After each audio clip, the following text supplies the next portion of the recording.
وأشهد أن لا إله إلا الله وحده لا شريك له وأشهد أن محمدا عبده ورسوله أما بعد رب اشرح لي صدري ويسر لي أمري واحلل عقدة من لساني يفقهوا قولي ربي زدني علما. எல்லாமல்ல ஏக இறைவனின் அன்பும் அருளும் நம் உயிரினு மேலான நபிகள் நாயகம் ஸல்லல்லாஹு அலைஹி வஸல்லம் அவர்கள் மீதும் அவர்களது வாழ்க்கை வழிகாட்டுதல்களை தங்களால் இயன்றளவு பின்பற்றி வாழ்ந்து மரணித்த நபித்தோழர்கள் மீதும் நபித்தோழியர்கள் மீதும் குறிப்பாக இங்கு அமர்ந்திருக்கும் நம் அனைவர் மீதும் என்றென்றும் நின்று நிலவட்டுமாக. கண்ணியத்திற்குரிய எல்லாம் வல்ல அல்லாஹ்வின் நல்லடியார்களே, இஸ்ரவேலர்கள் ஒரு வரலாற்று பார்வை என்ற தலைப்பின் கீழாக தொடர்ச்சியாக சில தகவல்களை நாம் அறிந்து வருகிறோம். அந்த வகையில் நேற்றைய தினம் 40 ஆண்டு கால நாடோடி வாழ்க்கையில் பனு இஸ்ரவேலர்கள் எப்படி சுற்றித் திரிந்தார்கள், அவர்களுக்கு இறைவன் எந்த அளவு அருள் செய்தான், மன்னித்தான், வாய்ப்பளித்தான், அப்போதும் அவர்கள் தங்களுடைய நன்றி கெட்டத்தனத்தை எவ்வாறெல்லாம் வெளிப்படுத்தினார்கள் என்பதையும் அதன் மூலம் நமக்கு கிடைக்கக்கூடிய பாடங்களையும் அறிந்து கொண்டோம். இன்றைய தின உரைக்கு செல்வதற்கு முன்னால் தற்போது அமெரிக்கா, இஸ்ரேல் மற்றும் ஈரானுடைய போர் அதிதீவிரமாக நடைபெற்று வருகிறது. இதிலே ஈரானுடைய உச்ச தலைவராக சுப்ரீம் லீடராக இருந்த ஹொமைனி என்பவரை கொலை செய்து இருக்கிறார்கள். இது மிகப்பெரிய ஒரு ஜனநாயக விரோத செயலாகவும் விதிமுறைகள், சர்வதேச விதிமுறைகளுக்கு எதிரான செயலாகவும் இருக்கிறது. ஈரான் என்பது அதனுடைய கொள்கைகள், கோட்பாடுகள் என்பது அதன் மேல் இருக்கக்கூடிய பார்வைகள் என்பது வேறு. ஆனால் இங்கே நாம் கவனிக்க வேண்டிய விஷயம் நியாயம், அநியாயம். அமெரிக்காவும் இஸ்ரேலும் மிக அநியாயமாக ஒரு நாட்டினுடைய தலைவரை படுகொலை செய்யக்கூடிய ஒரு வேலையை செய்திருக்கிறது.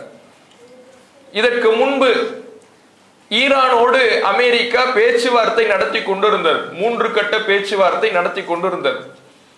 பொதுவாகவே எந்த ஒரு நாடும் இன்னொரு நாடோடு பேச்சுவார்த்தை நடத்துகிறது என்றால் அந்த பேச்சுவார்த்தை நடைபெற்று கொண்டிருக்கக்கூடிய சூழலில் எந்த தாக்குதலும் தொடுக்கக்கூடாது. இதுதான் நடைமுறை, மரபு என்பது இதுதான். ஆனால் அமெரிக்கா என்பதும் இஸ்ரேல் என்பதும் இதிலிருந்து விதிவிலக்கு பெற்றது. தங்களுடைய நரித்தந்திரங்களை அவ்வப்போது வெளிப்படுத்தக்கூடிய நாடுகள். இந்த நாடுகளுடைய வளமையே என்னவென்றால் பேச்சுவார்த்தை நடத்துவது போல அவர்களை திசை திருப்பிவிட்டு ஒரு நாட்டுக்கு எதிரான எல்லா விதமான உளவு வேலைகளையும் செய்து அந்த நாட்டை தாக்கக்கூடிய, திடீர் தாக்குதல் நடத்தக்கூடிய ஒரு வேலையைத்தான், ஏமாற்று வேலையைத்தான் இவர்கள் தொடர்ச்சியாக செய்வார்கள். அப்படித்தான் ஈரானோடு பேச்சுவார்த்தை நடத்தி அவர்களோடு பேச்சுவார்த்தை நடைபெற்று கொண்டிருக்கக்கூடிய வேளையிலேயே அது ஒரு முடிவுக்கு வந்தது, வரவில்லை என்ற எந்த டிக்ளரேஷனும் ஏற்படுவதற்கு முன்பாகவே ஈரானின் மீது கடுமையான ஒரு தாக்குதலை தொடுத்தது. ஆனால் அதற்கு பதில் தாக்குதலில் ஈரான் எந்த விதமான தயக்கமும் இல்லாமல் கடுமையாக அமெரிக்காவுடைய தளங்களின் மீதும் இஸ்ரேலின் மீதும் தொடுத்தது. இதை அமெரிக்காவோ இஸ்ரேலோ எதிர்பார்க்கல. அவங்க என்ன நினைச்சாங்கன்னா, நம்ம திசை திருப்பிடுவோம், திசை திருப்பிட்ட இவர்களால் அடிக்க முடியாதுன்னு நினைச்சாங்க. ஆனால் ஈரான் திருப்பி அடித்த அடி என்பது இஸ்ரேல் இன்றைக்கு பற்றி எரிந்து கொண்டிருக்கிறது. அதை வெளியில் வர அதனுடைய செய்திகளை வெளியில் விட்டால் தனக்கு பலவீனம் ஏற்பட்டு விடும் என்பதனால் அந்த செய்திகளை வெளியிடாமல் அவ்வப்போது ஒரு சில செய்திகள் மட்டும் அதை மீறி வந்து கொண்டிருக்கிறது. அதை தாண்டி அமெரிக்காவினுடைய தளங்கள் எங்கெல்லாம் இருக்கிறதோ வளைகுடா நாடுகள்ல அதன் மீதும் கடுமையான தாக்குதலை ஈரான் நடத்தியது. இதுல இந்த அமெரிக்கா செய்த இன்னொரு வேலை என்னன்னா, அதனுடைய உச்ச தலைவராக இருக்கிற ஹுமைனியினுடைய வீட்டை, அவருடைய வீட்டை குறிவைத்து தாக்கி அவருடைய மருமகள்கள் எல்லாம் இன்றைக்கு கொல்லப்பட்டு இருக்கிறார்கள். உலக நாடுகள், மற்ற நாடுகள் எல்லாம் இதை வேடிக்கை பார்த்து கொண்டிருக்கிறது. ஏதோ சம்பிரதாயத்துக்காக சில கண்டனங்களை, சைனா, ரஷ்யா போன்ற வல்லரசு நாடுகள் ஒரு சம்பிரதாயத்துக்காக கண்டனங்களை தெரிவிக்கிறதை தவிர தங்களுடைய முழுமையான வலிமையான எதிர்ப்பை காட்டுவதில்லை. ஏன்? இது ஒரு முஸ்லிம் நாடு, அவர்களுடைய பார்வையிலே இது ஒரு இஸ்லாமிய நாடு. அப்ப இஸ்லாமிய நாடு என்றால் இவர்களை என்ன அடித்தாலும், இவர்களை என்ன கொலை செய்தாலும் நாம் கேட்க தேவையில்லை, வலிமையான கண்டனங்களை வெளிப்படுத்த தேவையில்லை என்கின்ற வகையிலே பெயருக்கு கண்டனங்களை வெளிப்படுத்துகிறார்களே தவிர வலிமையான பதிலடிகளை எந்த உலக நாடுகளும் தெரிவிப்பதில்லை, வேடிக்கை பார்த்து கொண்டிருக்கிறது. இப்படி வேடிக்கை பார்க்கும் என்றால் அமெரிக்காவுடைய, இஸ்ரேலுடைய இந்த செயல்பாட்டிற்கு உலக நாடுகள் அங்கீகாரம் கொடுக்கும் என்றால் நாளைக்கு எந்த நாட்டுக்கும் இந்த சூழல் நடக்கலாம். இந்தியாவுக்குள்ள இந்தியாவுடைய பிரதமரை என்னன்னாலும் பண்ணலாம். ஆனா இந்தியாவுடைய பிரதமர்கிட்ட ஒரு வலிமை இருக்குது. என்ன வலிமை தெரியுமா? என்னன்னாலும் போய் ட்ரம்புக்கு காலில் விழுந்துடுவார், இஸ்ரேல் பிரதமரை கட்டி பிடிச்சிடுவார். அப்படி பிடிச்சிட்டாருன்னா எங்க தாக்குறது? இப்படியான ஒரு வேலையை செய்து கொண்டிருக்கிறார். இந்திய வரலாற்றிலேயே எந்த பிரதமரும் இஸ்ரேலை ஆதரிச்சது கிடையாது. இந்தியாவுடைய சுதந்திர வரலாறுல எந்த பிரதமரும் இஸ்ரேலின் பக்கம் நின்றது கிடையாது. மோடி மட்டும்தான் இஸ்ரேலுக்கு போறாரு, இஸ்ரேலுக்கு பயணம் செய்து போய் இப்ப சமீபத்துல நிகழ்த்திய உரையில இஸ்ரேல் ஃபாதர்லேண்டு, இந்தியா மதர்லேண்டு அப்படின்னு போய் பெருமையாக பேசிவிட்டு வருகிறார். இந்தியாவும் இந்திய மக்களும் பலஸ்தீனத்தின் பக்கம் ஆதரவாக நிற்கின்ற வேளையில ஒரு பிரதமர் இப்படியான ஒரு அறிக்கையை அங்கே சமர்ப்பித்து விட்டு வருகிறார். ஆனால் இந்தியாவுடைய நிலைப்பாடு ஆரம்ப கட்டத்திலிருந்து எப்படி இருந்தது? பலஸ்தீன மக்களுக்கு சொந்தமான இடத்தை இஸ்ரேல் அக்கிரமமாக ஆக்கிரமித்து இருக்கிறது, இஸ்ரேல் மீதுதான் தவறு, இஸ்ரேலை இந்தியா ஒருபோதும் ஆதரிக்காது என்பதுதான் இந்த இந்தியாவுடைய தேச தந்தை என்று புகழப்படுகிற காந்தியிலிருந்து அனைவருடைய நிலைப்பாடாகவும் இருந்தது. யாருடைய நிலைப்பாடு இஸ்ரேலுக்கு ஆதரவா இருந்துச்சுன்னா RSS நிலைப்பாடு. RSS மட்டும்தான் இஸ்ரேலை ஆதரித்தது. அப்ப அப்படியான ஒரு நிலைப்பாட்டை இன்றைக்கு ஒரு நாட்டினுடைய பிரதமர் கொண்டு போய் சேர்ப்பது மிக அவமானகரமான விஷயமாக இருக்கிறது. இப்ப இந்த அமெரிக்கா, இஸ்ரேலுடைய இது போன்ற நாட்டாமைத்தனத்தையும் ரவுடித்தனத்தையும் உலக நாடுகள் வேடிக்கை பார்க்கும் என்றால் வெனிசுலாவுக்கு ஏற்பட்ட அதே கதி, வெனிசுலாவுடைய பிரதமருக்கு ஏற்பட்ட கதி, அதே போல ஈரானுடைய பிரதமருக்கு ஏற்பட்ட கதி நாளைக்கு எந்த நாட்டுக்கு வேண்டுமானாலும் ஏற்படலாம். அவ்வளவு பெரிய ஒரு அநியாயத்தை எந்த சட்டத்தையும் மீறாமல், எந்த சர்வதேச விதிமுறைகளுக்கும் கட்டுப்படாமல் அவைகளை எல்லாம் முறித்துவிட்டு செயல்பட்டு வருகிறது. இந்த அநியாயக்காரர்களுக்கு எதிராக இந்த ரமலான் மாதத்தில் நாம அவர்களுடைய அநியாயத்திற்கு எதிராக அல்லாஹ்விடத்திலே கையேந்தி உதவி தேடக்கூடியவர்களாக இருக்க வேண்டும் என்று சொல்லி இன்றைய உரைக்கு நாம வந்துடுவோம். இப்ப நேற்றைய தினம் நாம பார்க்கும் பொழுது மூசா அலைஹிஸ்ஸலாம் அவர்களுடைய காலம் வரை பார்த்திருந்தோம். இந்த பனு இஸ்ரவேலர் மக்களோட மூசா நபி அவர்கள் இருந்த காலம் வரை பார்த்திருந்தோம். அதற்கு பிறகு பல நூறு ஆண்டுகளுக்கு பிறகு இந்த பனு இஸ்ரவேலர்கள் மீண்டும் ஜெருசலத்துக்கு போவதற்கு ஆயத்தமாகிறாங்க. இதுக்கு இடையில ஏராளமான நபிமார்கள் அவர்களுக்கு வந்திருக்கிறாங்க. ஆனால் அவர்களை பற்றிய விவரமோ, அவர்களை பற்றிய வரலாறோ, இதற்கு இடையில் இருந்த பயணமோ நமக்கு குர்ஆனிலேயோ ஹதீஸிலேயோ சொல்லப்படவில்லை. மூசா நபி அவர்களுக்கு பிறகு அவர்களுடைய பயணத்தை பற்றி, அவர்களுடைய வரலாறை பற்றி, தாவூத் அலைஹிஸ்ஸலாம் அவர்களுடைய காலத்தை பற்றி தான் குர்ஆன் பேசுகிறது. அப்ப தாவூத் அலைஹிஸ்ஸலாம் அவர்களுடைய காலம் என்பது மூசா நபி அவர்களுக்கு பல நூறு ஆண்டுகள் கழித்து. அப்போ திரும்ப அங்க ஜெருசலத்திற்கு போக அவர்கள் முயற்சி செய்யறாங்க. என்ன பண்றாங்கன்னா, அப்போது அங்கே ஒரு நபி இருக்கிறார். தாவூத் நபி கிடையாது. தாவூத் நபி இதுவரை நபியாக நியமிக்கப்படவில்லை. அங்கே ஒரு குடிமகனாக, ஒரு படை வீரராகத்தான் இருக்கிறார். அங்கே ஒரு நபி இருக்கிறார், வேறொரு நபி இருக்கிறார். அவருடைய பெயர் என்ன செய்யப்படல, குர்ஆனிலே சொல்லப்படவில்லை. அந்த நபியிடத்திலே இந்த இஸ்ரவேலர்கள் ஒரு கோரிக்கை வைக்கிறாங்க. இப்அஸ் லனா மலிகன் நுகாத்தில் ஃபி சபீலில்லாஹ், அல்லாஹ்விடத்துல ஒரு மன்னரை நியமிக்குமாறு கேளுங்கள், நாம அவரோடு சேர்ந்து அல்லாஹ்வுடைய பாதையிலே போர் செய்வோம், இந்த ஜெருசலத்துக்கு நாம போகணும், அங்க போகிறதுக்கு ஒரு போர் செஞ்சு அவர்களை விரட்டி அடித்து விட்டு நாம போகணும். இப்ப போறதுக்கு ஒரு மன்னர் நமக்கு தேவை, அவருடைய தலைமையின் கீழே தான் நம்ம போர் செய்ய முடியும் என்று அவர்கள் ஒரு கோரிக்கை வைக்கிறார்கள்.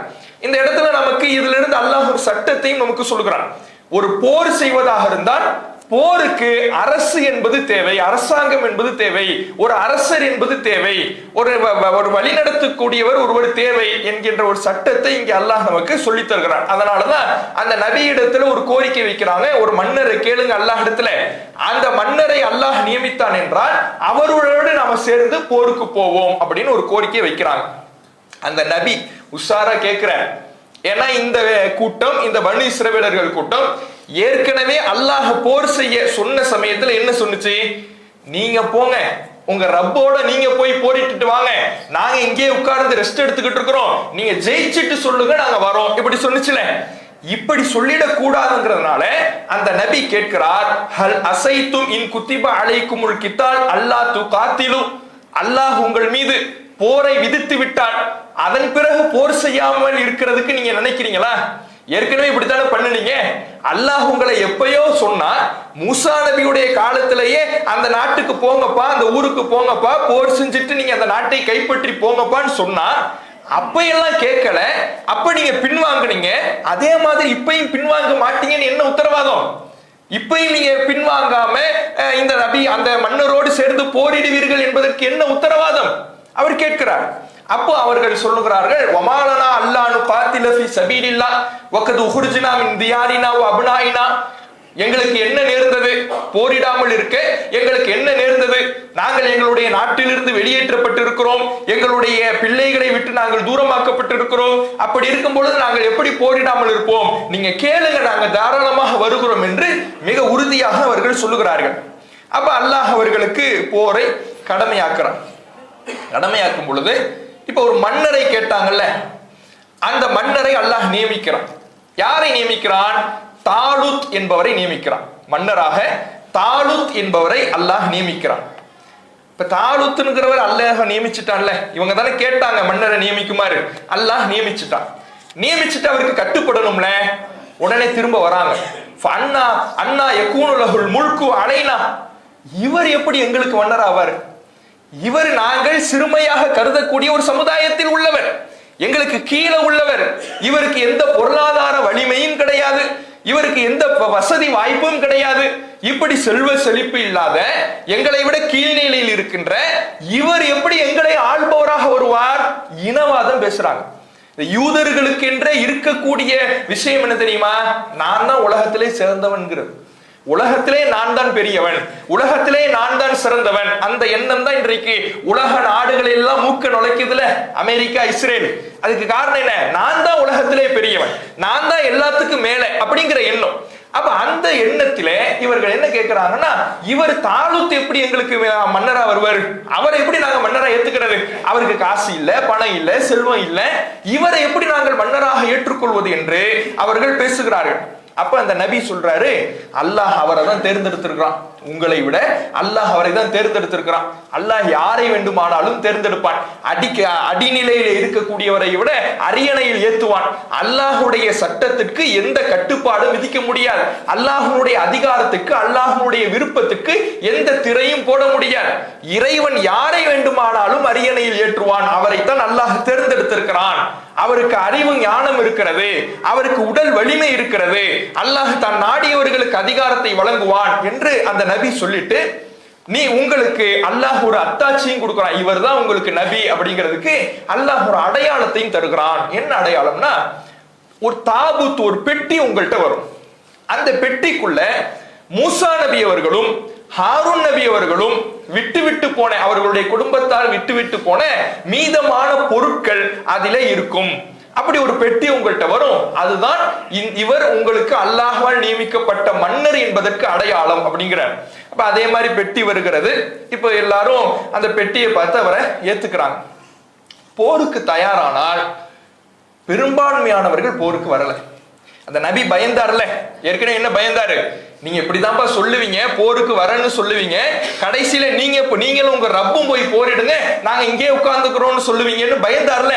அதே மாதிரி பெரும்பான்மையானவர்கள் வரவில்லை, மிக குறைந்தவர்கள் தான் போருக்கு தயாராக வருகிறார்கள். இப்ப இவர்கள் போருக்கு செல்லும் பொழுது அந்த தாலுத்தவர்கள் சொல்லுகிறார், அல்லாஹ் உங்களை ஒரு ஆறை கொண்டு சோதிப்பான். நாம போற வழியில ஒரு ஆறு ஒண்ணு ஓடும், அந்த ஆற்றிலிருந்து யாரும் தண்ணீரை குடிக்க கூடாது. யாருமே என்ன பண்ணாதீங்க, தண்ணீர் குடிச்சிடாதீங்க. அல்லாஹ் அந்த ஆற்றை வைத்து உங்களை சோதிப்பான். அதிலிருந்து யார் அந்த தண்ணீரை பருகிறாரோ ஃபலைஸ மின்னி, அவர் என்னை சார்ந்தவர் இல்லை.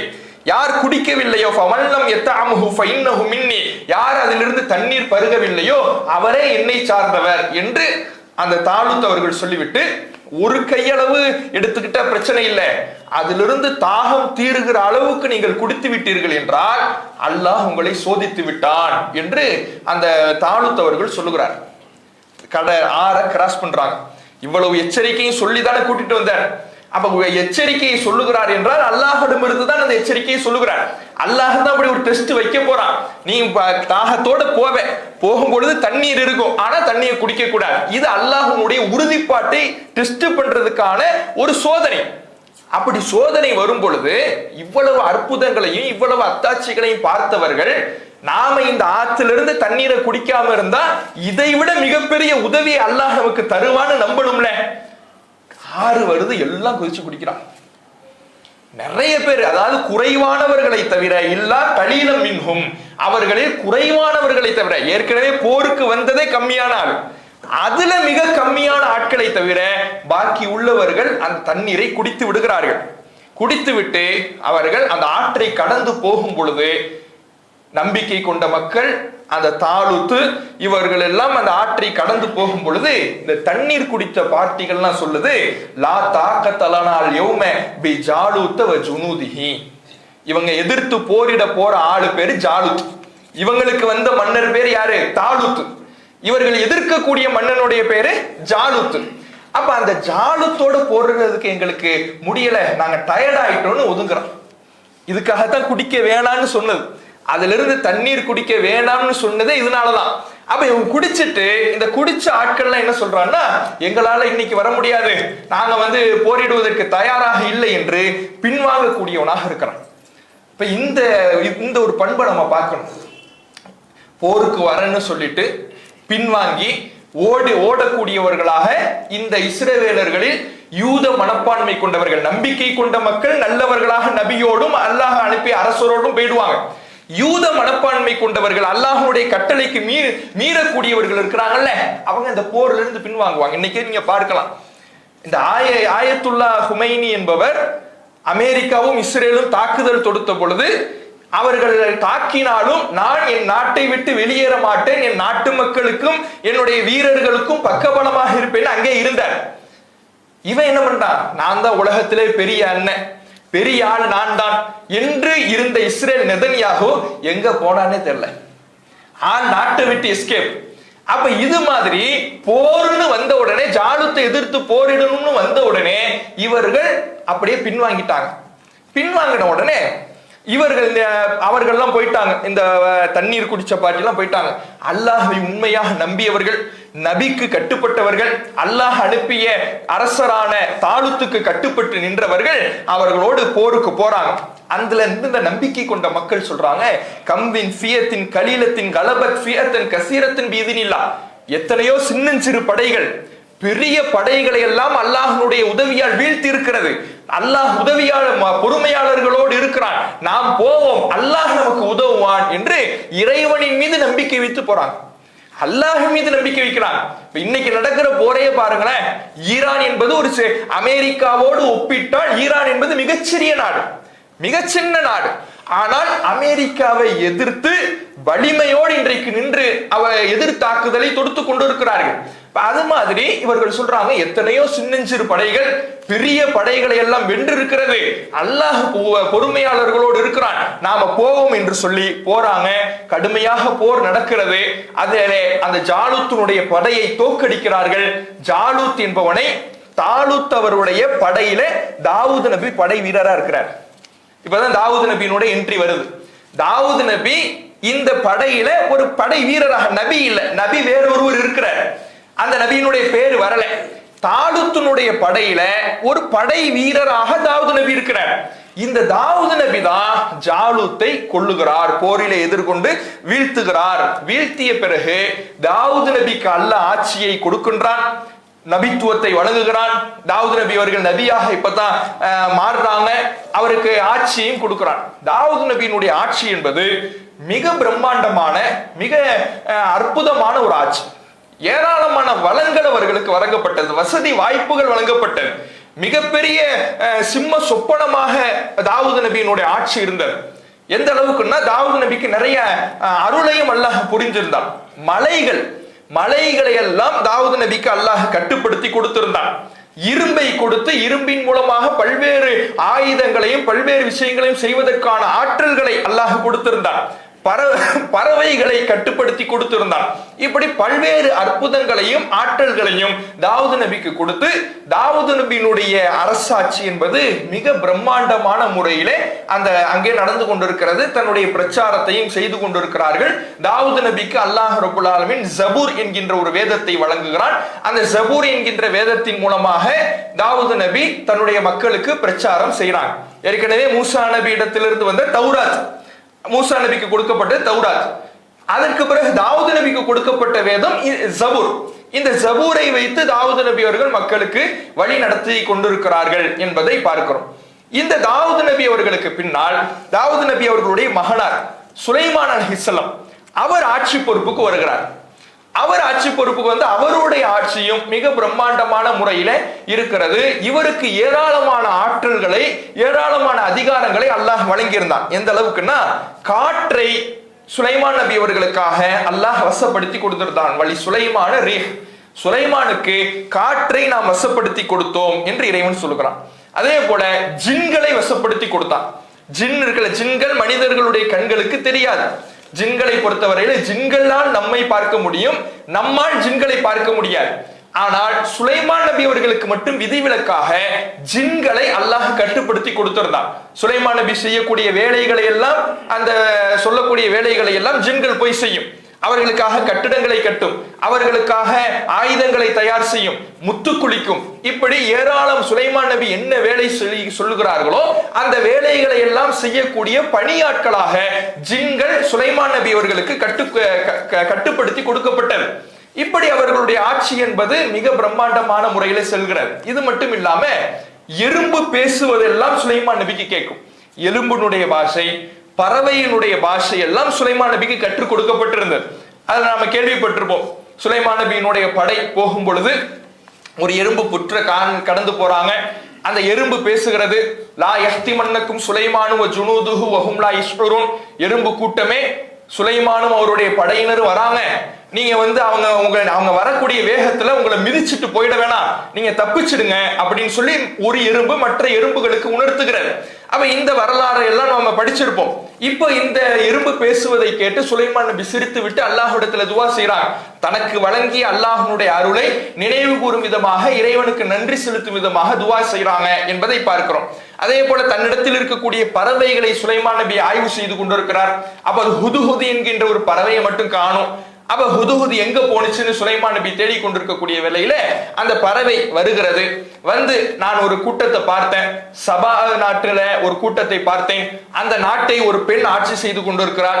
அந்த பெண்ணும் அந்த மக்களும் சூரியனை கடவுளாக வழிபட்டு கொண்டிருக்கிறார்கள். அல்லாஹுக்கு மட்டும் சிரம்பணியாமல், இறைவனை மட்டும் வணங்காமல் சூரியனை வழிபட்டு கொண்டிருக்கிறார்கள் என்று சுலைமான் நபி இடத்துல சொல்லுகிறது. அந்த பெண்ணுக்கு மிக பிரம்மாண்டமான ஒரு சிம்மாசனம் இருப்பதாக சொல்லுகிறது. அப்ப ஜின்கள் கேக்குது, அந்த சிம்மாசனத்தை நாங்க உங்கள்கிட்ட கூட்டிட்டு வரோம், எடுத்துட்டு வரோம். எந்த அளவுக்கு? ஒரு ஜின்னு சொல்லுது, நீங்க உட்கார்ந்து எழுந்திருக்கிறதுக்குள்ள எடுத்துட்டு வரேன், உட்கார்ந்து ஒரு இடத்துல இருந்து எழுந்திருக்கிறதுக்குள்ள எடுத்துட்டு வரேன். இன்னொரு ஜின்னு சொல்லுது, நீங்க கண்ணு சுமட்டுறதுக்குள்ள எடுத்துட்டு வரேன். இந்த அளவுக்கு ஆற்றல் படைத்ததாக ஜின்கள் இருந்திருக்கிறது. அது சுலைமான் நபி அவர்களுக்கு கட்டுப்படுத்தி கொடுக்கப்பட்டது. இவ்வளவு ஆற்றலும் அதிகாரங்களும் அற்புதங்களும் வழங்கப்பட்ட ஒரு நபியாக, செல்வ செழிப்பு வழங்கப்பட்ட ஒரு நபியாக நபி சுலைமான் அலைஹிஸ்ஸலாம் அவர்கள் இருக்கிறார்கள். நபிகள் நாயகம் ஸல்லல்லாஹு அலைஹி வஸல்லம் அவர்களுடைய வாழ்க்கையை நம்ம புரட்டி பார்த்தால் அவர்களுடைய வாழ்க்கையில பசி, பட்டினி, கடுமையான ஏழ்மை இப்படிதான் நம்ம படிச்சிருப்போம். ஆனால் சுலைமான் நபியினுடைய ஆட்சி என்பது மிக பிரம்மாண்டமான ஆட்சியாக இருந்திருக்கிறது என்பதை இந்த வரலாறிலிருந்து படிக்கலாம். எந்த அளவுக்குன்னா, இந்த சபா நாட்டு ராணியை அழைத்து வரும் பொழுது அவங்க தன்னுடைய சுலைமான் நபியினுடைய கோட்டைக்குள்ள நுழையும் பொழுது தன்னுடைய தரையில நடக்கும் பொழுது எப்படி சாதாரணமாக நடக்காம ஏதோ தண்ணீர் கிடந்தால் எப்படி நடப்பாங்க, ஒரு கடல் அலையில காலை வைக்கிறோம், எப்படி காலை வைப்போம், நம்முடைய துணிகளை தூக்கிக்கிட்டு காலை வைப்போம்ல, இது மாதிரி ஏதோ தண்ணீர் கிடைக்குதுன்னு நினைச்சுக்கிட்டு அவங்க காலை வைக்கிறாங்க. ஏன்? அந்த அளவுக்கு கண்ணாடிகளால் செய்யப்பட்ட மாளிகையா இருக்கு, கண்ணாடி பளிங்குகளால் செய்யப்பட்ட அவ்வளவு அற்புதமான, இன்றைக்கு கூட அது போன்ற கட்டிட கலைகளை நினைத்து பார்க்க முடியாதுங்கிற அளவுக்கு அவர்களுடைய மாளிகைகள், அவர்களுடைய வசதி வாய்ப்புகள் இருந்திருக்கிற. அதையெல்லாம் பார்த்து சுலைமான் நபி அல்லாஹ்விடத்துல துஆ செய்றாங்க. இறைவா, லா யன்பகி லி அஹதின் மின் பஅதி இன்னக அன்தல் வஹாப். இறைவா, நான் எனக்கு கொடுத்த அதிகாரத்தை போன்று இனிமேல் யாருக்கும் நீ வழங்கி விடாதே என்று துஆ செய்றாங்க. ஏன் துஆ செய்றாங்கன்னா, இந்த செல்வத்தினால் ஏதோ ஒரு சோதனையை சுலைமான் நபிக்கு வைக்கிறான்ல. சுலைமான் நபியை சொல்றான்ல, ஃபதன்னாலி சுலைமானை நாம் சோதித்தோம் என்று அல்லாஹ் சொல்றான். ஏதோ செல்வம் ரீதியாக ஒரு சோதனையை அல்லாஹ் கொடுத்திருக்கிறான். என்ன சோதனை, என்ன ஆணிச்சு, அவங்க என்ன செஞ்சாங்க, இந்த விவரம் எல்லாம் குர்ஆன்ல இல்ல. ஏதோ ஒரு சோதனை அல்லாஹ் கொடுத்திருக்கிறான். அந்த சோதனையிலிருந்து மீண்ட பிறகுதான் சுலைமான் நபி அவர்கள் அல்லாஹ்விடத்துல துஆ செய்றாங்க, இறைவா, இது போன்ற ஒரு அதிகாரத்தை இனிமேல் எனக்கு பிறகு யாருக்கும் வழங்கி விடாதே என்று. என மற்றவர்களும் இது போன்ற சோதனைக்கு ஆளாக நேரிடும், பொருளாதாரத்துல விலை நேரிடும், இது மாதிரி யாருக்கும் கொடுத்துடாத என்று துஆ செய்றாங்கிறத பார்க்கிறோம். இப்ப இந்த அளவுக்கு ஆட்சி அதிகாரம் வழங்கப்பட்டவர்களாக, வசதி வாய்ப்பு வழங்கப்பட்டவர்களாக நபி சுலைமான் அலைஹிஸ்ஸலாம் அவர்கள் இருந்திருக்கிறாங்க. இவங்களுடைய ஆட்சி காலத்துல பைத்துல் முகத்தஸ், அதாவது மஸ்ஜிதுல் அக்ஸா கட்டப்படுகிறது என்பதை நம்ம பார்க்கிறோம். கட்டப்படுதுன்னா புதிதாக கட்டப்படல, ஏற்கனவே ஆதம் அலைஹிஸ்ஸலாம் அவர்களுடைய காலத்திலேயே மஸ்ஜிதுல் அக்ஸா கட்டப்பட்டு இருக்கிறது. அப்படி கட்டப்பட்ட மஸ்ஜிதுல் அக்ஸா அதற்கு பிறகு இல்லாமல் போய் அந்த இடத்திலேயே சுலைமான் அலைஹிஸ்ஸலாம் அவர்கள் புனர் நிர்மாணம் செய்கிறார்கள், மஸ்ஜிதுல் அக்ஸாவை புனர் நிர்மாணம் செய்கிறார்கள் என்பதை நம்ம பார்க்கிறோம். இதை எப்படி நம்ம அறிந்து கொள்ளலாம்னா, நபிகள் நாயகம் ஸல்லல்லாஹு அலைஹி வஸல்லம் அவர்களுடைய காலத்துல அல்லாஹ்வுடைய தூதரவர்கள்ட்ட ஒரு கேள்வி கேட்கப்படுகிறது. ஐயு மஸ்ஜிதின் உதிய, அதாவது எந்த பள்ளிவாசல் முதலாவதாக கட்டப்பட்டது, இந்த பூமியில முதல்ல கட்டப்பட்ட பள்ளிவாசல் எது? அப்ப நபி ஸல்லல்லாஹு அலைஹி வஸல்லம் அவங்க சொல்றாங்க, மஸ்ஜிதுல் ஹராம், காபா இருக்குல்ல, அதான் முதலாவதாக கட்டப்பட்டது. அதுக்கப்புறம் இந்த காபா என்பது ஆதம் நபி அவர்களால் கட்டப்பட்டது, இப்ராஹிம் அலைஹிஸ்ஸலாம் அவர்கள் புனர் நிர்மாணம் செஞ்சாங்க. இரண்டாவது கட்டப்பட்ட பள்ளிவாசல் எது ரசூலுல்லாஹ் கேக்குறாங்க. அல்லாஹ்வுடைய தூதரவர்கள் சொல்றாங்க, மஸ்ஜிதுல் அக்ஸா அப்படிங்கிறாங்க, பைத்துல் முகத்தஸ் இருக்குல்ல, அதுதான் இரண்டாவதாக கட்டப்பட்ட பள்ளிவாசல். சரி, இந்த ரெண்டுத்துக்கு நடுவுல எவ்வளவு வருஷம்? இப்ப நாம இந்த சுலைமான் நபி தான் மஸ்ஜிதுல் அக்ஸாவை கட்டினார்கள் என்று முடிவெடுத்தால், ஆதம் நபியினுடைய காலத்துக்கு பிறகு அடுத்து பள்ளிவாசல் எப்பதான் வருதுன்னு முடிவெடுக்கணும், சுலைமான் நபி காலத்துல தான் வருதுன்னு முடிவெடுக்கணும். ஆனா அப்படி முடிவெடுக்க முடியுமா? ரெண்டு பேருக்கு மத்தியில எத்தனை ஆயிரம் ஆண்டுகள் இருக்கும்.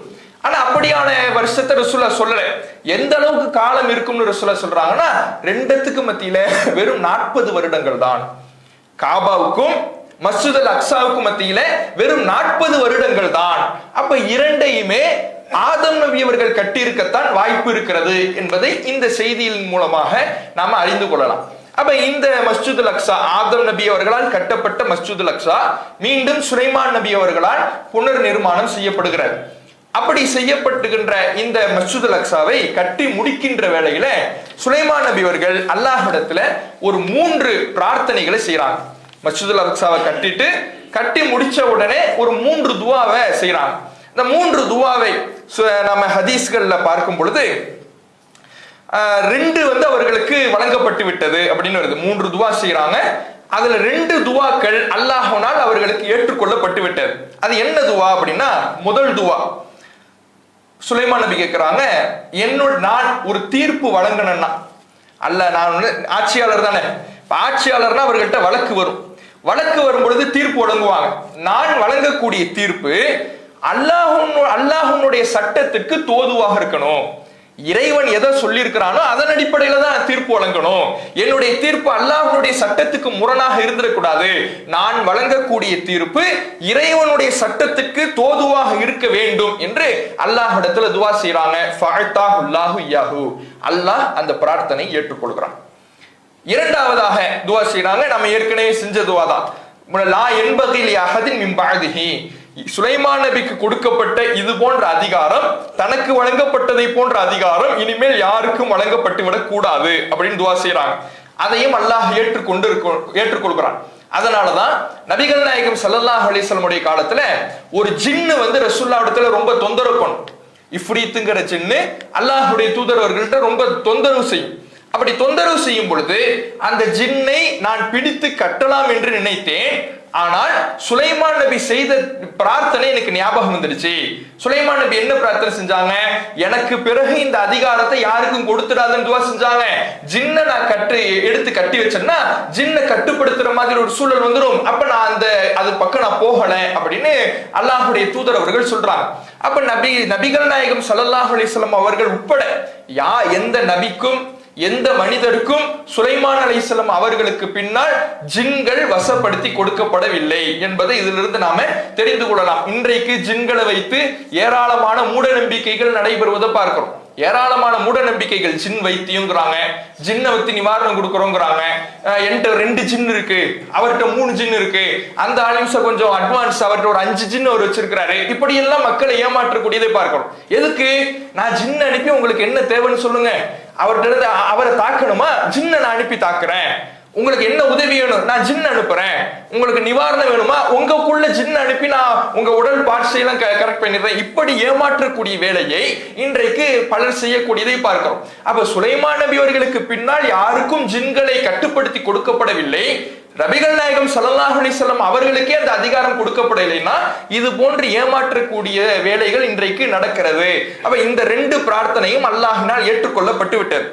மூன்றாவதாக சுலைமான் நபி அவர்கள் பைத்துல் முகத்தஸை கட்டி முடித்து விட்டு செய்றாங்க. ரஜுலும், ஒரு மனிதர், ஹரஜ மின் பைத்திஹி லா யுரீது இல்லா ஸலாத ஃபி ஹாதல் மஸ்ஜித், தன்னுடைய வீட்டிலிருந்து புறப்படுகிறார். அவர் புறப்படுவதனுடைய நோக்கமே இந்த பள்ளியில் தொழுவதுதான். எந்த பள்ளியில? சுலைமான் நபி கட்டி இருக்கிறாங்க மஸ்ஜிதுல் அக்ஸா, அந்த மஸ்ஜிதுல் அக்ஸாவில் தொழுவதுதான். அப்படியான நோக்கத்திலேயே தன்னுடைய வீட்டிலிருந்து அவர் புறப்பட்டு வருகிறார் என்றால் அவருக்கு ஹரஜ மின் ஹத்தியத்திஹி மிஸ்ல யௌமின் வலதத்துஹு உம்முஹு, அவருடைய தாயார் அவரை பெற்றெடுத்த நாளில் எப்படி பாவங்கள் இல்லாமல் இருந்தாரோ அது போன்ற கூலியை இறைவா வழங்கு. பிறந்த பாலகனை போன்று அவர் ஆக்கிடு. இந்த பள்ளியில் அவர் தொழுதார்னா அது எப்படி வந்திருக்கணும்? அவர் வீட்டிலிருந்து வெளியே வரும் பொழுதே இந்த பள்ளிவாசலில் தொழுவதை மட்டும் நோக்கமாக கொண்டு வந்திருந்தார் என்றால் அவர் இந்த பள்ளியில் தொழுகிற பொழுது பிறந்த பாலகனை போன்று ஆக்கக்கூடிய ஒரு கூலியை இறைவா வழங்கு அப்படின்னு அவர் துவா செஞ்சிருக்கிறாரு. ஆனால் இந்த துவா ஏற்றுக்கொள்ளப்பட்டு விட்டதா இல்லையா என்கின்ற விவரம் ஹதீஸ்ல இல்லை.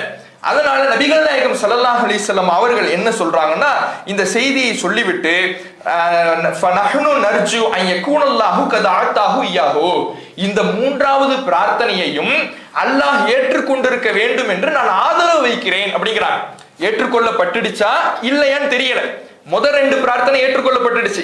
இந்த பிரார்த்தனை ஏற்றுக்கொள்ளப்பட்டுடுச்சா இல்லையான்னு தெரியாததுனால நபிகள் நாயகம் ஸல்லல்லாஹு அலைஹி வஸல்லம் சொல்றாங்க, நாம நம்பிக்கை வைப்போம், ஆதரவு வைப்போம். எதுக்கு?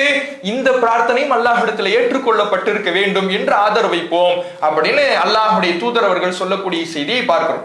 அப்ப பைத்துல் முகத்தஸ், மஸ்ஜிதுல் அக்ஸா நபி சுலைமான் அலைஹிஸ்ஸலாம் அவர்களால் கட்டி முடிக்கப்படுகிறது. இதற்கு பிறகு சுலைமான் அலைஹிஸ்ஸலாம் அவர்கள் மௌத்தாகிறாங்க. எப்படி அவர்களுடைய மௌத் அமைகிறது என்றால், சாதாரணமாக நின்று கொண்டிருக்கிறார்கள். அவர்களை சுற்றிலும் ஜின்கள் இருக்கிறது. ஆனால் நின்று கொண்டிருந்த சுலைமான் அலைஹிஸ்ஸலாம் அவர்கள் ஒரு கைத்தடியை வைத்துக் கொண்டு நிற்கிறாங்க. அந்த கைத்தடியை கரையான் அரிக்கிறது. கைத்தடி என்ன பண்ணுது? கரையான் அரிக்குது. கரையான் அரிச்சுட்டா முழுமையாக அந்த கைத்தடி போயிடும்ல. போனதுக்கு அப்புறம் தான் சுலைமான் நபி கீழே விழுறாங்க. அப்ப அதுவரை அந்த சுற்றி இருந்த ஜின்களுக்கு கூட சுலைமான் நபி மௌத்தாயிட்டாங்கன்னு தெரியல. சாதாரணமா நிக்கிற மாதிரி தான் நிக்கிறாங்க, நின்று கொண்டே இருக்கிறாங்க. நின்னுகிட்டே இருந்தவங்க கரையான் அவர்களுடைய அந்த கைத்தடியை அரிக்கிறது, அரிச்ச உடனே கீழே விழுறாங்க அப்படிங்கறத குர்ஆன்ல நம்ம பார்க்கிறோம். இப்படி விழுந்த பிறகுதான் சுற்றி இருந்த ஜின்களுக்கே சுலைமான் நபி மௌத்தாயிட்டாருன்னு தெரியும். இன்னைக்கு ஜின்னை வச்சு வியாபாரம் பண்றாங்கல்ல, அவங்கெல்லாம் ஜின்களுக்கு மறைவான ஞானம் தெரியும்னு சொல்றாங்க. ஜின்களை வச்சுதான் நான் பல விஷயங்களை தெரிஞ்சுக்கிறேன், வருங்காலத்தை தெரிஞ்சுக்கிறேன், ஜோசியம் பார்க்கிறேன். இன்றைக்கு முஸ்லீம் சமூகத்திலேயும் இது போன்ற ஏமாற்று பேர்வழிகள் இருக்கக்கூடியதை பார்க்கிறோம். ஆனா கண்ணெதிர இருக்கக்கூடிய சுலைமான் நபி மௌத்தாய் நிக்கிறாரு. அந்த மௌத்தானது கூட ஜின்களுக்கு தெரியல. ஜின்களே புலம்புது, நாங்க மட்டும் மறைவான ஞானத்தை அறிஞ்சிருந்தா இது போன்ற இழிவான நிலைக்கு நாங்க ஆளாக இருக்க மாட்டோம், சுலைமான் மௌத்தானதை நாங்க தெரிஞ்சிருப்போம் என்று அந்த ஜின்களே புலம்பக்கூடியதை அல்லாஹ் குர்ஆனிலே பதிவு செய்கிறான். அப்ப சுலைமான் நபியினுடைய மரணம் இங்கே நிகழ்கிறது. இதுல நாம கூடுதலாக தெரிந்து கொள்ள வேண்டிய விஷயம், இந்த பைத்துல் முகத்தஸ் மஸ்ஜிதுல் அக்ஸாவை பற்றி மார்க்கம் நமக்கு வேறு என்ன சிறப்பு சொல்லுது? சுலைமான் நபி கேட்ட பிரார்த்தனை ஒன்று, இது இல்லாம மார்க்கம் இன்னொரு சிறப்பையும் நமக்கு சொல்லி காட்டுகிறார். நபிகள் நாயகம் ஸல்லல்லாஹு அலைஹி வஸல்லம் அவங்க சொல்றாங்க, ஒரு புனித பயணம் மேற்கொள்வதாக இருந்தா, நம்ம ஊர்ல இருந்து புனித பயணம் நம்ம மேற்கொள்றோம்னு வைங்களேன், அப்படி மேற்கொள்வதாக இருந்தால் 3 பள்ளிவாசல்களுக்கு செல்வதற்கு தான் அனுமதி. நாம நம்முடைய ஊர்ல இருந்து புனித பயணம்னு மேற்கொள்றோம், நம்முடைய வாகனங்களை கட்டி கொண்டு இந்த இடத்துல போனா நமக்கு கூடுதல் நன்மை கிடைக்கும், இந்த இடத்துல போனா நமக்கு கூடுதல் சிறப்பு கிடைக்கும் என்று கூடுதல் சிறப்புக்காக கூடுதல் நன்மைக்காக புனித பயணம் மேற்கொள்வதாக இருந்தால் 3 இடங்களுக்கு தான் அனுமதி. எந்தெந்த இடம்? அல்லாஹ்வுடைய தூதர் அவர்கள் சொல்றாங்க, மஸ்ஜிதுல் ஹராம். ஒண்ணு எங்க? காபா, மஸ்ஜிதுல் ஹராம். அங்க உம்ரா போறோம், ஹஜ் செய்யறோம், அங்க தொழக்கூடிய தொழுகைக்கு கூடுதல் நன்மை இருக்கிறது. இது போன்ற அந்த பள்ளிக்கு போகலாம். இரண்டாவது மஸ்ஜிதி, என்னுடைய பள்ளிவாசல், மஸ்ஜித் நபவி இருக்குல்ல, நபிகள் நாயகம் ஸல்லல்லாஹு அலைஹி வஸல்லம் அவர்கள் கட்டிய மஸ்ஜித் நபவி பள்ளிவாசல். மூன்றாவது மஸ்ஜிதுல் அக்ஸா. இந்த 3 பள்ளிவாசல்கள் தான் ஒரு முஸ்லிம் புனித பயணம் மேற்கொள்வதாக இருந்தால், நன்மையை கருதி செல்வதாக இருந்தால் இந்த 3 இடங்களுக்கு மட்டும்தான் செல்லலாம் என்று அல்லாஹ்வுடைய தூதர் அவர்கள் சொல்லி காட்டுறாங்க. இதுவும் மஸ்ஜிதுல் அக்ஸாவிற்கு மார்க்கம் சொன்ன ஒரு கூடுதல் சிறப்பாக இருக்கிறது என்பதை நாம தெரிந்து கொள்ளலாம். அப்ப இதற்கு பிறகு சுலைமான் நபி மௌத்தாயிட்டாங்க. சுலைமான் நபி மௌத்தான பிறகு இதற்கு பிறகு வரலாறுல என்ன நடந்துச்சு அப்படின்னா, இதுக்கு பிறகு நம்ம உலக வரலாறை கொஞ்சம் தெரிஞ்சுக்கணும். சுலைமான் நபிக்கு பிறகு, அதாவது ஈசா அலைஹிஸ்ஸலாம் அவர்களுக்கு முன்பு இந்த மஸ்ஜிதுல் அக்ஸாவை சுற்றி என்னவெல்லாம் நடந்துச்சு அப்படிங்கிற உலக வரலாறை நம்ம தெரிந்து கொள்ளணும். இதை தெரிஞ்சுக்கிறது எதுக்குன்னா, நம்ம பின்னாடி இந்த மஸ்ஜிதுல் அக்ஸாவை இன்றைக்கு யூதர்கள் இஸ்ரவேலர்கள் சொந்தம் கொண்டாடுறாங்கல்ல, இதற்கு துளியும் அவர்களுக்கு தகுதி இல்லை என்பதை தெரிஞ்சு கொள்ளணும்னா நம்ம உலக வரலாறு கொஞ்சம் தெரிஞ்சுக்கணும். சுலைமான் நபிக்கு பிறகு அங்கேயே அந்த மக்கள் இருக்கிறாங்க, இஸ்ரவேலர் மக்கள் அங்கேயே இருக்கிறாங்க. இப்பதான் அவர்கள் யூதர்கள் என்று அழைக்கப்படுவதற்கான ஒரு காரணம் இங்கதான் ஏற்படுகிறது. என்ன ஏற்படுதுன்னா, இப்ப இஸ்ரவேலர் சமுதாயம் 12 குடும்பம்னு நம்ம பார்த்தோம். 12 குடும்பமாக இஸ்ரவேலர் சமுதாயம் இருக்கிறாங்க. ஏன்? இஸ்ராயில் என்ற யாக்கூப் நபியினுடைய பிள்ளைகளுடைய எண்ணிக்கை 12. அந்த 12 எண்ணிக்கையிலேயே அவங்க வந்துகிட்டு இருக்கிறாங்க. அப்ப ஒவ்வொரு காலகட்டத்திலையும் அந்த 12ங்கிறது பிரியாமே இருக்கிறாங்க. ஒவ்வொரு அவர்கள் பெருகி பெருகி பெருகி பெருகி 12 கோத்திரங்களாக இவர்கள் இருக்கிறாங்க.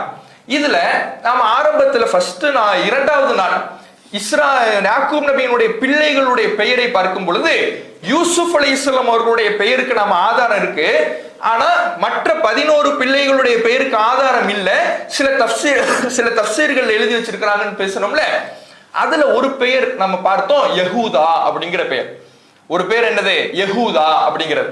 அரபு மொழியில அந்த பெயரை எழுதும் பொழுது யஹூதா ஹீப்ரு மொழி பெயர், அரபு மொழியில எழுதுறதா இருந்தா யஹூதா அப்படின்னு எழுதுவாங்க. அதே இங்கிலீஷ்ல எழுதுறதாக இருந்தா ஜூடா அப்படின்னு எழுதுவாங்க, ஜூடா அப்படின்னு எழுதுவாங்க. சரியா? அத தமிழ்ல நம்ம வாசிக்கும் பொழுது யூதா அப்படின்னு வாசிக்கிறோம். இப்ப இந்த யூதா அப்படிங்கிறது அவருடைய சந்ததிகள் தான் யூதர்கள். ஜூடா அந்த அவர் பேரை ஜூடான்னு இங்கிலீஷ்ல சொல்றாங்க. அதனாலதான் யூத மதத்துக்கு ஜுடைசம் அப்படின்னு இங்கிலீஷ்ல சொல்றாங்க. அரபில யஹூதா அப்படின்னு சொன்னோம்ல, அதனாலதான் யூதர்களுக்கு அரபு மொழியில யஹூதிகள் அப்படின்னு சொல்லப்படுகிறது. அப்ப யாரை பிரதானமாக வைத்து இந்த பெயர் வருகிறது என்றால், அதுநாள் வரை பனு இஸ்ரவேலர்கள், இஸ்ராயலின் மக்கள் என்று சொல்லப்பட்டு வந்தவர்கள் இந்த யூதாவினுடைய பிள்ளைகள். யூதான்னு ஒரு மகன் இருந்தார்ல யாக்கூப் நபிக்கு, அவருடைய சந்ததிகளை அவருடைய வம்சாவளியை குறிக்கின்ற வகையில யூதாவினுடைய பிள்ளைகள் என்று அதற்கு பிறகு அவர்களுக்கு பெயர் மாற்றம் நடக்கிறது. இதனாலதான் இன்றைக்கு யூதர்கள் என்று இவர்கள் என்ன செய்யப்படுறாங்க? அழைக்கப்படுகிறார்கள். அப்ப இந்த யூதர்கள் என்று பெயர் வந்ததற்கு காரணம் இதுவாகத்தான் இருக்கிறது. இவர்கள் இந்த யூதர்கள் இங்கே தான் வசிக்கிறாங்க. எங்க ஜெருசலம்ல தான் சுலைமான் நபி அவர்களுக்கு பிறகு வசிக்கிறாங்க. இங்கே இவர்களுக்கு பிறகு சுலைமான் நபி அவர்களுடைய ஆட்சிக்கு பிறகு புக்தனஸ்ஸர் என்பவன் வருகிறான், படையெடுத்து வருகிறான். ஆட்சிக்கு இல்ல, வெளியிலிருந்து படையெடுத்து என்ன பண்றான், பாபிலோன் ஆட்சியாளன் அவன். பாபிலோன் எகிப்தை மையமாக கொண்டு இருக்கின்ற ஒரு ஆட்சி அதிகாரம். அந்த பாபிலோனிய அரசனான புக்தனஸ்ஸர் என்பவன் ஜெருசலத்தின் மீது சுலைமான் நபியினுடைய அந்த ஆட்சியின் மீது படையெடுத்து வருகிறான். சுலைமான் நபியினுடைய மௌத்துக்கு பிறகு படையெடுத்து வந்தால் பார்க்கக்கூடிய அந்த யூதர்களை எல்லாம் கொலை செய்கிறான். கடுமையான முறையிலே தாக்குகிறான். எந்த அளவுக்கு தாக்குறான்னு ஊரையே நாசம் செஞ்சு விட்டான். நாசம் செய்து சுலைமான் நபி அவர்கள் கட்டிய மஸ்ஜிதுல் அக்ஸா இருக்குல்ல, மஸ்ஜிதுல் அக்ஸாவை இடிக்கிறான்.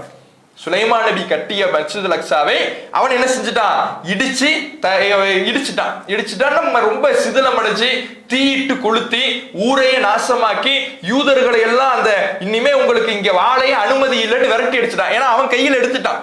ஜெருசலத்தை யார் கையில் எடுத்து விட்டது என்றால் புக்தனஸ்ஸர் கையில் எடுத்து விட்டான்.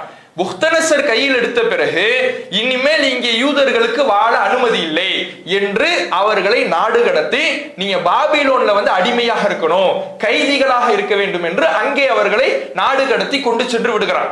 இங்க இருந்த மஸ்ஜிதுல் அக்ஸாவை தீயிட்டு கொளுத்தி அந்த ஊரையே நாசம் செஞ்சு அந்த ஊரையே சிதைத்து அவன் மிகப்பெரிய ஒரு கோர தாண்டவத்தை, ஒரு மிகப்பெரிய ஒரு காட்டு தர்பாரை அங்கே கட்டவிழ்த்து நாசம் செய்து விடுகிறான்.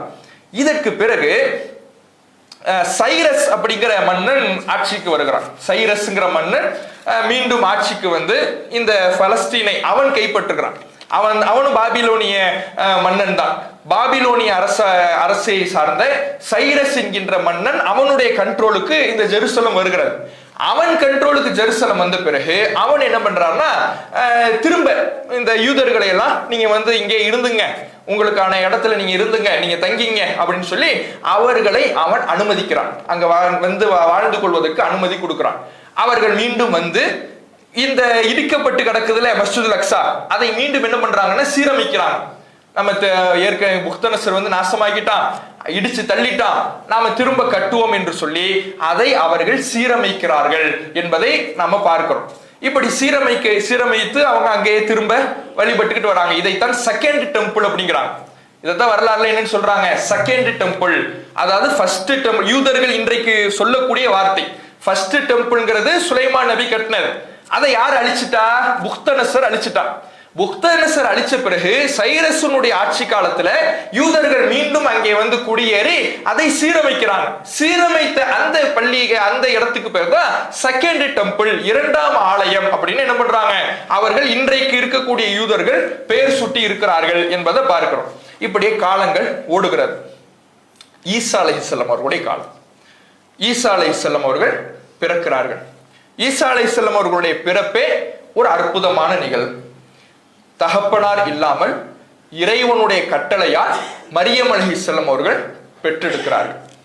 அப்படி பெற்றெடுத்து குழந்தை பருவத்திலேயே இறைவனுடைய தூதராக நியமிக்கப்பட்டு தொட்டில் பருவத்திலேயே மக்களிடத்துல நான் ஒரு இறை தூதர் என்று பேசுகிறார்கள். இப்ப எவ்வளவு பெரிய அற்புதத்தை அந்த யூத சமுதாயத்துக்கு அல்லாஹ் காட்டுறான்னு பாருங்க. இவங்களும் பனி இஸ்ரவேல் சமுதாயத்தை சார்ந்தவர்கள் தான். ஈசா அலைஹிஸ்ஸலாம் அவர்களும் இஸ்ரவேல சமுதாயத்திற்கு தான் இறை தூதராக நியமிக்கப்படுகிறார்கள். அல்லாஹ் ஈசா அலைஹிஸ்ஸலாம் அவர்கள் சொல்லும் பொழுதே ரசூலன் இலா பனி இஸ்ராயில், நான் இஸ்ரவேல சமுதாயத்திற்கு தூதராக நியமிக்கப்பட்டிருக்கிறேன். நபிகள் நாயகம் ஸல்லல்லாஹு அலைஹி வஸல்லம் அவர்கள் தான் ஒட்டுமொத்த அகில மக்களுக்குமே இறை தூதர், ஜின்களுக்கு இறை தூதர். ஆனால் ஈசா அலைஹிஸ்ஸலாம் அவர்களாக இருக்கட்டும், மூசா நபியா இருக்கட்டும், தாவூத் நபி, சுலைமான் நபி, இவர்கள் எல்லாம் இஸ்ரவேலர் என்கின்ற ஒரு கோத்திரத்துக்கு, ஒரு குடும்பத்துக்கு, ஒரு சமுதாயத்துக்கான தூதராக இருந்திருக்கிறாங்க. அப்ப அவர்கள் ஈசா அலைஹிஸ்ஸலாம் அவர்கள் ஒரு ரசூலன் இலா பனி இஸ்ராயில், அல்லாஹ் என்னை இஸ்ரவேலர் மக்களுக்கான இறை தூதராக ஆக்கியிருக்கிறான் என்று தன்னுடைய பிரச்சாரத்தை துவக்குறான். பிரச்சாரத்தை துவக்கும் பொழுது ஏராளமான அற்புதங்களை அல்லாஹ்வுடைய உதவியால் ஏராளமான அற்புதங்களை செஞ்சு காட்டுறாங்க. மூசா அலைஹிஸ்ஸலாம் அவர்கள் வந்த பொழுது அவங்க சில அற்புதங்களை செஞ்சு காட்டினாங்கன்னு பார்த்தோம். கைத்தடியை போட்டு பாம்பா மாத்தினாங்க, கையை உள்ளே விட்டு ஜொலிக்க வச்சாங்க, இதெல்லாம் பார்த்தோம்ல. வெண்மையாக்குனாங்கன்னு பார்த்தோம்ல. இது மாதிரி ஈசா அலைஹிஸ்ஸலாம் அவர்கள் இறை தூதராக தன்னை நிரூபிப்பதற்கு இறைவனுடைய அருளால் ஒரு சில அற்புதங்களை செய்யறாங்க. என்ன அற்புதத்தை செய்யறாங்கன்னா, களிமண்ணால் ஒரு பறவையை செய்யறாங்க. களிமண்ணால ஒரு பறவையை செய்து அதுல ஊதுறாங்க, அது உண்மையான பறவையாக மாறுகிறார். இப்படி ஒரு அற்புதத்தை அல்லாஹ் செய்கிறான். சுலைமான் அலைஹிஸ்ஸலாம் அவர்களுக்கு, ஈசா அலைஹிஸ்ஸலாம் அவர்களுக்கு அல்லாஹ் இடத்திலிருந்து கட்டளை வரும், நீங்க பறவையை செய்யுங்கன்னு, ஊதுங்கன்னு. ஊதுவாங்க. அதை யார் பறவையாக மாற்றுவா? அல்லாஹ் பறவையாக அதை மாற்றி விடுகிறான். அதே போல வெண்குஷ்ட நோயாளிகளை, பிறவி குருடர்களை, இவர்களை எல்லாம் நிவாரணம் தராங்க. அவர்களை தடவுகிற பொழுது அவர்களுக்கு பார்வை வருகிறது. வெண்குஷ்ட நோயாளிகளுக்கு அவர்களுடைய தொழுநோய் குணமாகிறது. மௌத்தா, இறந்தவர்களை உயிர்ப்பிக்கிறான். அப்ப எவ்வளவு பெரிய அற்புதத்தை அந்த சமுதாயத்துக்கு செஞ்சு காட்டிருப்பான்னு பாருங்க.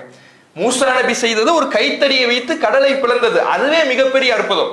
ஒரு கைத்தடியை பாம்பாக மாற்றியது, அதுவே மிகப்பெரிய அற்புதம்.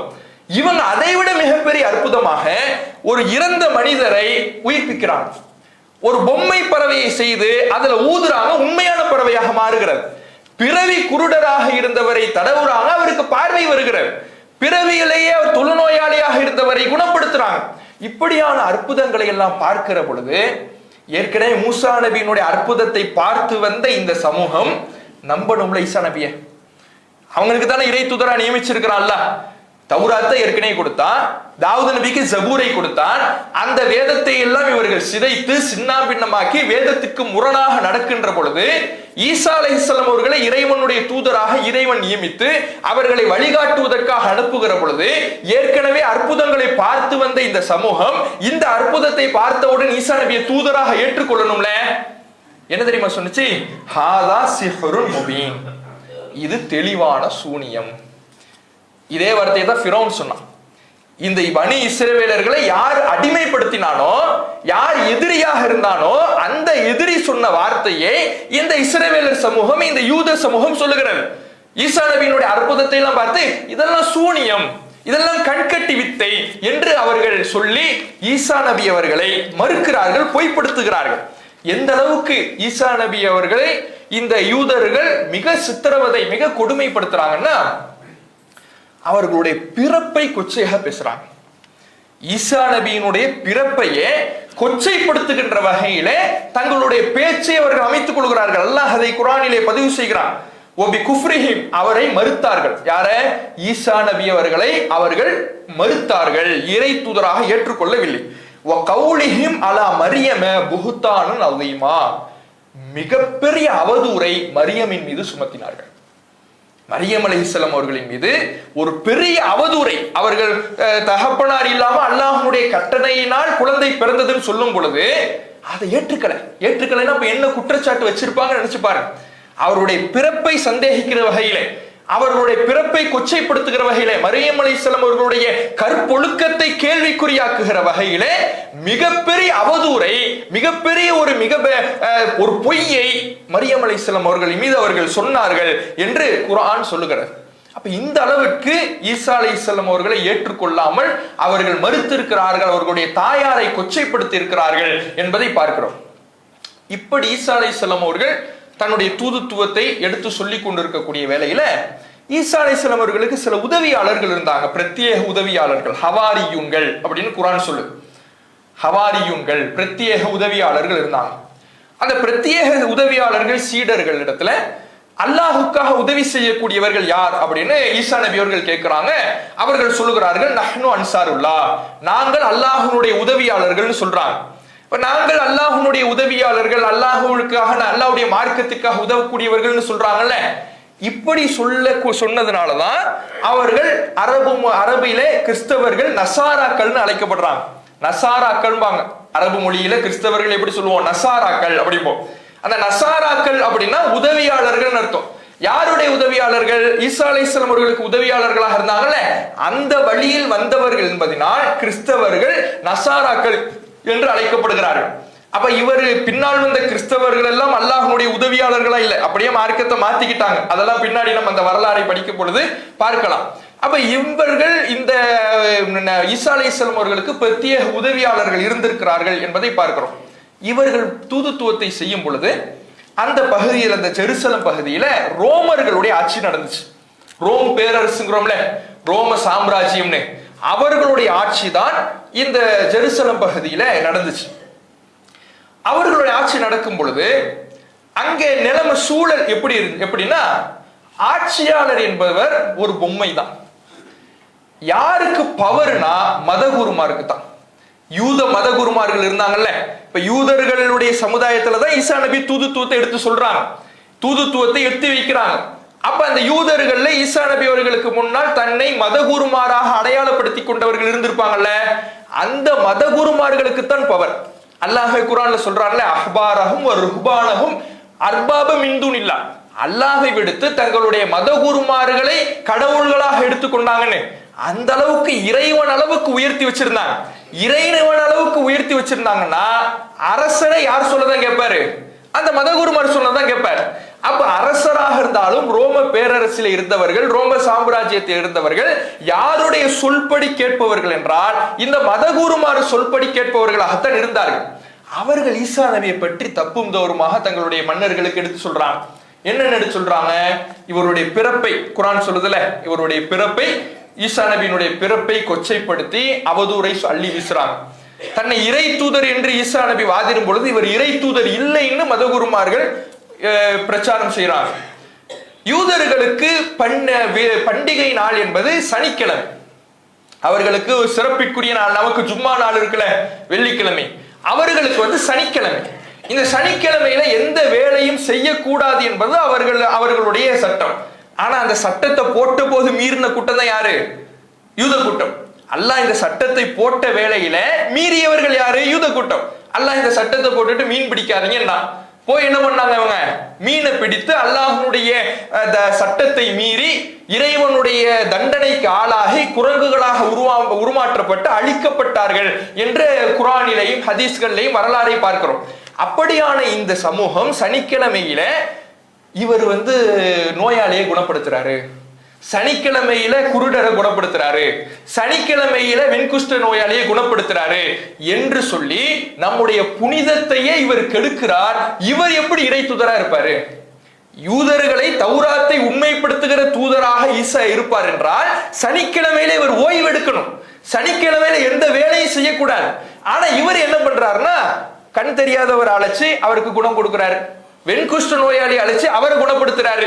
இப்படி எல்லாம் இவர் குணப்படுத்துகின்ற பொழுது இவர் எப்படி இறை தூதரா இருப்பாரு? சட்டத்தை இவர் மீறாரு. இவனே சட்டத்தை மீறி அழிக்கப்பட்ட சமூகம், யூத சமூகமே அல்லாஹ்வுடைய சட்டத்தை மீறி அழிக்கப்பட்ட சமூகம். அப்ப ஒரு இறை தூதர் ஒரு வேலையை செய்கிறார் என்றால் அவர் இறைவனால் வழங்கப்பட்ட வழிகாட்டலின் அடிப்படையில் செய்கிறார் நம்பணும். ஆனா அதையே ஒரு காரணமாக அந்த ரோமாபுரி அரசர்களுக்கு எடுத்து சொல்லி இவருக்கு எதிராக, ஈசா நபி அவர்களுக்கு எதிராக கொலை செய்ய வேண்டும் என்கின்ற ஒரு திட்டத்தை தீட்டுகிறார்கள். அல்லாஹ் அவர்கள் ஈசா நபி அவர்களை காப்பாற்றுகிறான். அதுல இந்த ஈசா நபி அவர்களுடைய இறுதி நிலை விஷயமாக யூதர்களுடைய நம்பிக்கை என்ன, நம்முடைய நம்பிக்கை என்ன, கிறிஸ்தவர்களுடைய நம்பிக்கை என்ன என்பதிலிருந்து இதற்கு பிறகு இந்த ரோமர்களுடைய ஆட்சி, பாரசீகர்களுடைய ஆட்சி எப்படி நடந்தது, நபிகள் நாயகம் ஸல்லல்லாஹு அலைஹி வஸல்லம் அவர்களுடைய காலத்தில் இந்த மஸ்ஜிதுல் அக்ஸா யாருடைய ஆளுகையின் கீழே இருந்தது, அதற்கு பிறகு முஸ்லிம்களுடைய ஆளுகையின் கீழே எப்படி வந்தது என்கின்ற வரலாறுகளை எல்லாம் இன்ஷா அல்லாஹ் நாளைய தினம் அறிந்து கொள்வோம். அஸ்ஸலாமு அலைக்கும் வரஹ்மத்துல்லாஹி வபரகாத்துஹு. சுபஹான்.